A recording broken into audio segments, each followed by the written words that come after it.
Құрметті менің оқырмандарым, жағдайларыңыз жақсы ма? Мал жандарыңыз аман ба?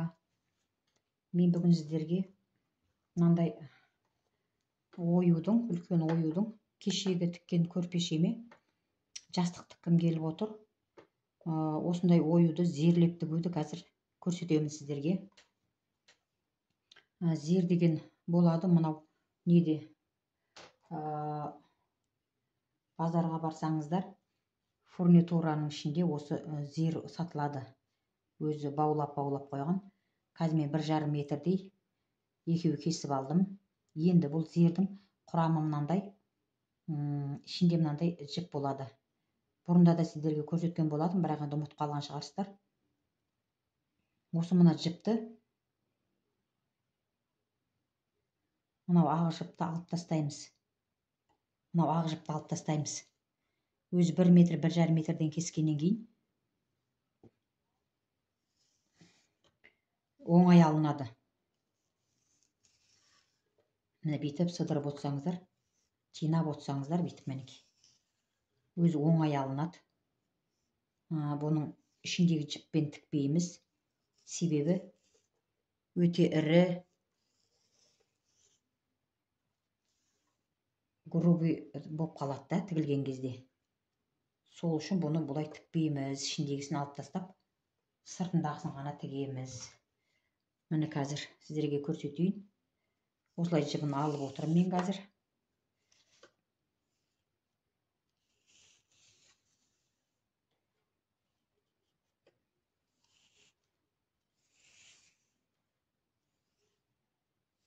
Мінекей, жібі оңай алынды, көрдіңіздер ме? Қысқартылғаннан кейін барып, 1,5 метр қысқартылғаннан кейін барып оңай алынады. Міне ішінен шыққан жібі мынандай. Бұған көрпенің мақтасын алып қабып жіберсеңіздер де болады. Өте прочный, жақсы жіп екен. Енді осы нені қазір сіздерге тігілуін көрсетейін.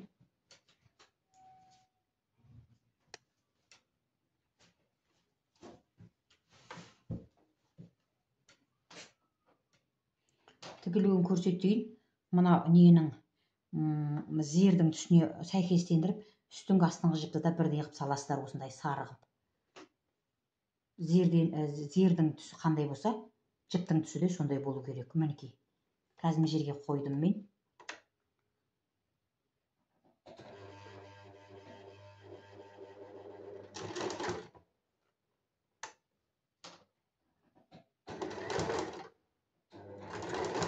Ақ оюдың үстінде тұру керек зер. Мына күлгін түске түспеу керек.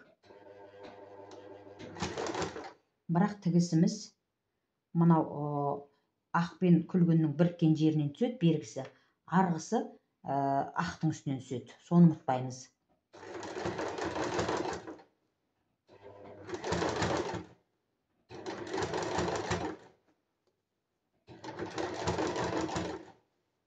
Тура осындай бір қалыпты жаймен жүргізіп отырсаңыздар.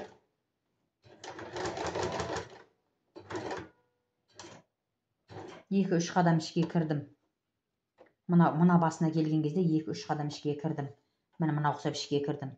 Себебі ойы сұлу шығу үшін, түсініңіздер ме? Мен қазір қайдадан осы ізбен қайтып, мынамен айналамын.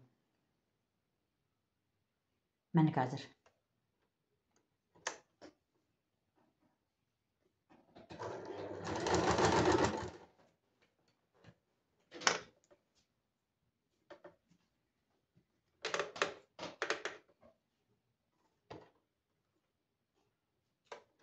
Ақ оюдың үстінде тұру керек зер.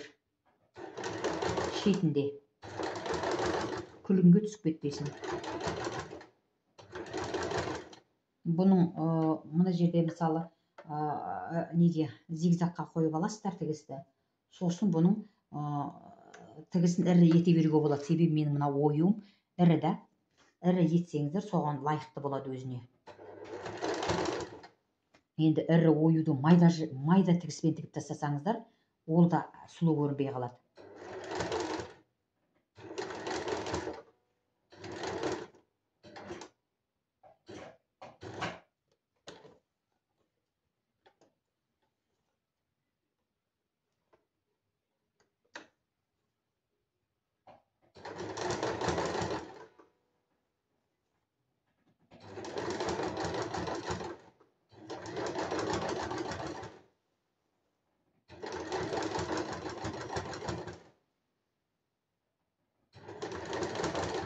тағы да ішке қарай 2-3 қадам кіремін. Мына ою сұлу шығу керек. Мінекей кірдім. Енді қайтамын. Осы жерді қазір қараңыздар. Тігіп біткеннен кейін.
ішке қарай 2-3 қадам кіреміз. Осы басына келген кезде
Қазір сіздерге жалғаған жерін көрсетейін. Қалай жалғанатынын. Мынау мына бітуге жақын қалды. Енді осыны үстіне мынаны қойып жібереміз. Мінекей. Асыраңқырап. Кейін қырқа салу оңай. Тура осы жерден. Міне қазір осылай қазір.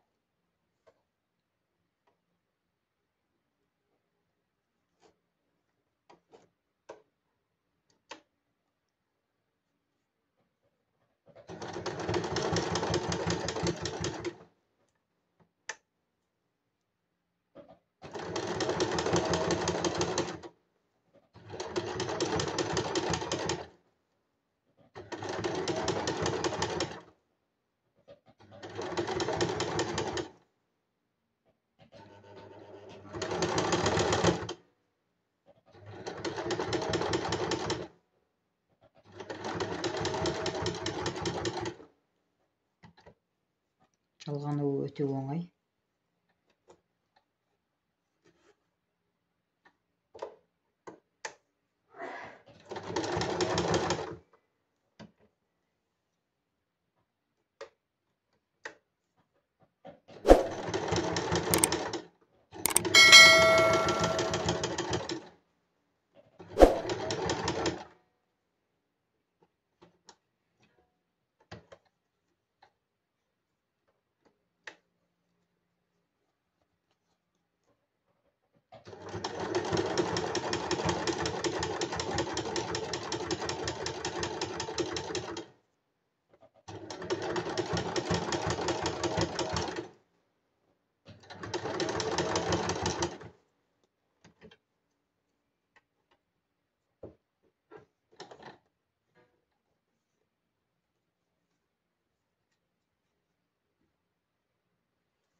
Қазір сіздерге бұның жаңағы қалай не қылатынын бәрін көрсетіп берейін. Мынаны бүйтіп сәл тартқырап отырып, қайшымен кессеңіздер өз қалпына келеді. Мінекей бұның жалғануы өте оңай.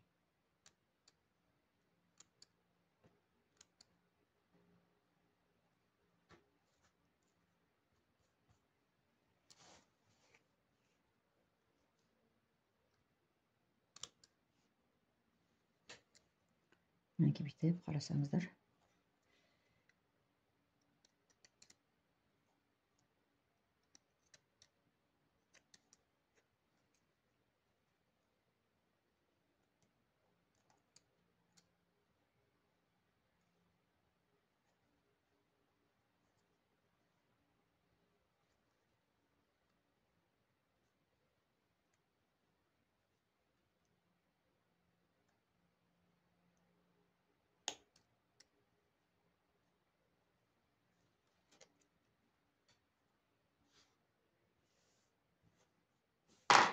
Мінекей. Сіздерге қалай жақсы көрініп тұр ма? Мен тігіп болдым. Енді тігілгеніңе сәл деформация болады енді. Себебі ол бәрі теп-тегіс түсе салу мүмкін емес та.